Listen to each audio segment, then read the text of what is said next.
Jeff, Zach, thanks for joining me. Hey, Steve, thanks for having us again. Happy New What's Year. going on, Steve?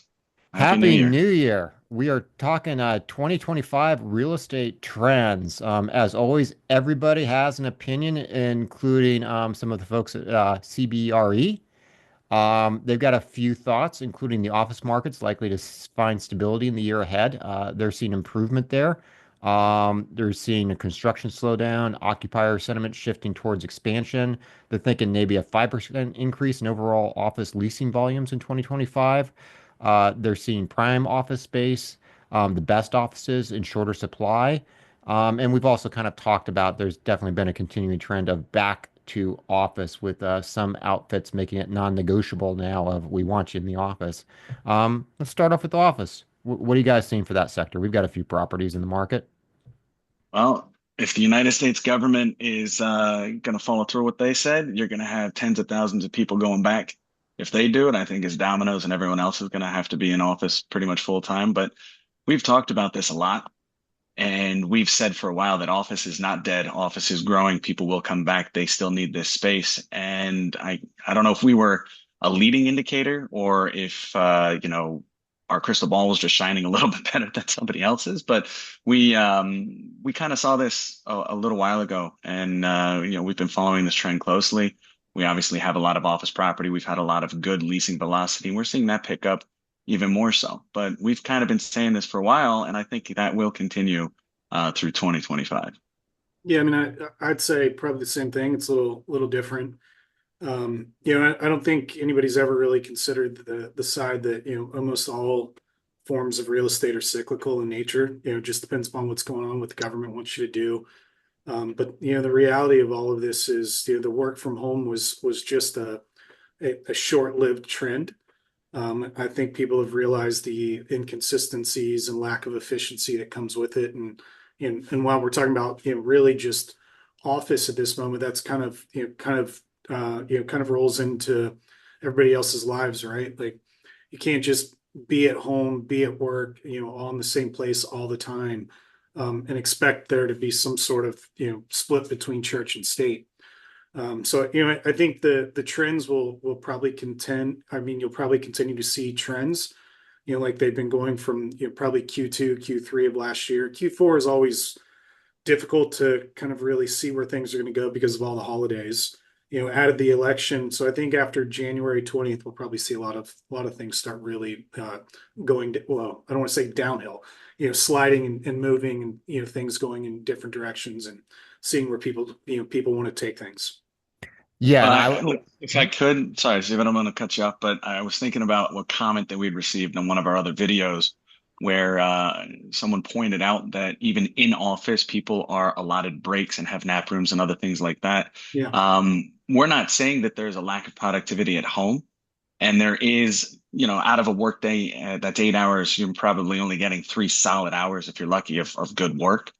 But being in that space together, if you're in one space and it's like, gee, I had this great idea, and the person you want to share it with is in the same space, you can run over and grab that person as opposed to waiting to see when they're possibly available in their apartment when you're in your apartment.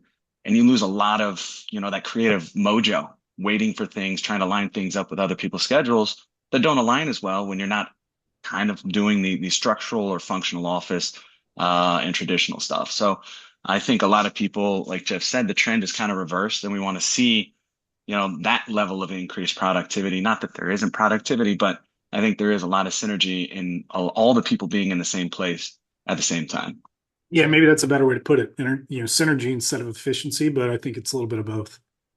Yeah, and I think one of the interesting things we've seen, you don't want to talk about office is just all office is the same, right? We've seen some interesting things kind of in the suburbs as maybe there's a kind of a move out of some of the urban cores.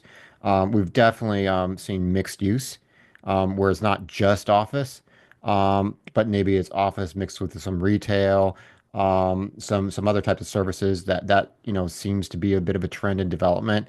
I would say probably the area in office that concerns me the most is some of the urban cores where you've got some movement out, where you still got some social problems, maybe some crime problems, and then within that kind of the mid-tier product, the product that isn't super high end, that product that isn't super value, that seems to be kind of where you're maybe seeing some of the struggling. But again, office isn't all the same, and we're definitely seeing some stability or even pickup in some sorts of office products, Well, while some others still have some problems. And there's the old saying in real estate: location, location, location. That matters a lot. yeah, but the That's other side is we're kind of focused on one sector of real estate here.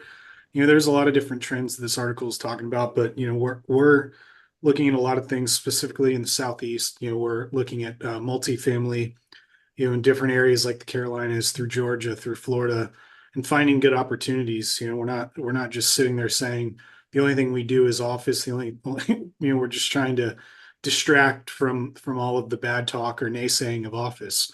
We like office, but we're also watching it closely, but we're investing in other opportunities as well. Okay, well, I'm going to just hit really quickly on a few of the other segments, and you guys can give me your top highlights.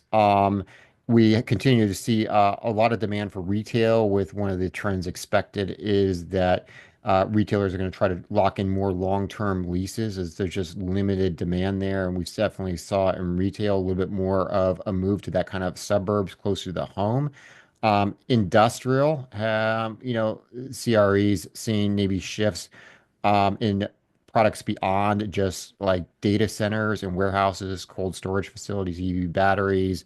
I think one of the interesting things in industrial is the expectation that we're going to continue to see building around the kind of border of US and Mexico as we see potential reshoring of industrial capacity. And then the sector we're probably most active in is multifamily. And I think that's one where we continue to be really kind of excited about, given the issues with housing affordability driving a lot of people to just have to rent. And I think we're continuing to see a lot of opportunities in there. So, amongst those, what kind of stands out for you guys or gets you guys the most excited? Look, I mean, you kind of hit it. I kind of said it. Multifamily is one of those. I think industrial continues to be something that's interesting. I'm not as big of an advocate as on industrial right now because I think it's inundated with a lot of people that are buying stuff just because they think it's great. They think that the onshoring is going to ramp up, just like everybody thought, back to office, the work from home was going to change office.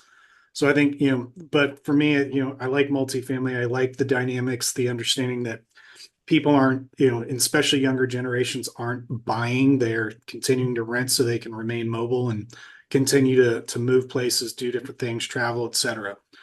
Plus, it allows them to live in a nice place in a nice area and not have to deal with maintenance. Well, look, I'm going to disagree. I think all of those can sum up in basically one sense. You're maxed out on what you can charge people.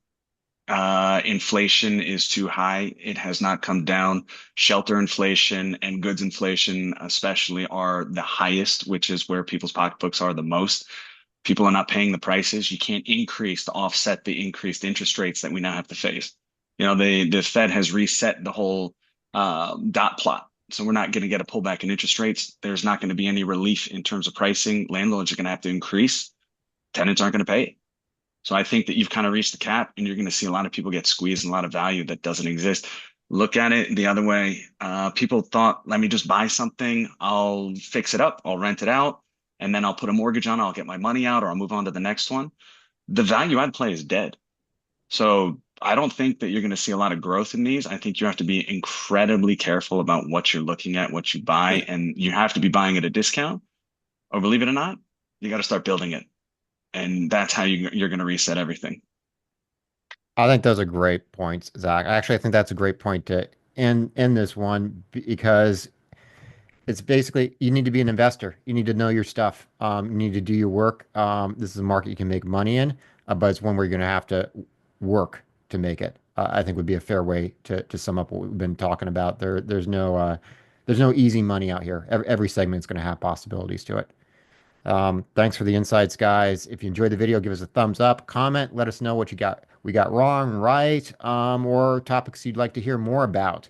Visit our website, selectfincap.com, register to be on our free newsletter, and subscribe if you haven't. Thanks a lot, guys. Thank you, Thanks. Steve.